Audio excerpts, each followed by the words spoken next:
Okay, so I kind of tried to get away with something yesterday, but you guys caught me. You guys are really smart. I am taking notes. So I said that 98% of Americans have a TRAP-TRAM split, slightly different vowel sound in tram than they do in trap, prenasal tensing, triggered by a following N or M sound. But that's not completely accurate. I definitely exaggerated the percentage. As many of you pointed out, there's a big part of the US that uses a tensor vowel in all trap words, no matter what sound follows.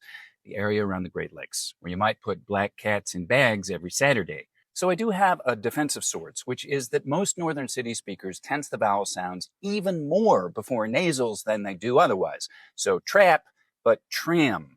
That's why I went ahead and included them in my 98%, but I really shouldn't have. Now, this across-the-board trap tensing is part of what linguists call the northern cities shift. And it's so rich and complicated and interesting, I will definitely do a video on it soon. It touches on history, politics, the meaning of accent sounds, everything. And you didn't let me get away with it. I will be more careful, I promise.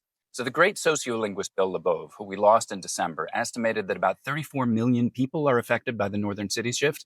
That's about 10% of the US population. So if we take that and add it to my earlier 2%, we end up with 12%, who either don't tense any trap-tram vowels at all, or else tense all of them, leaving us with 88% who have a trap-tram split. Now, I work with actors learning accents for roles, which means I work with a lot of Brits, Caribbeans, Australians, Africans, New Zealanders, and others, as well as non-native speakers who are going for an American accent. And the vast majority of the time, they're going for what's usually called general American. Now, this is a terrible, terrible, terrible term for an accent like mine.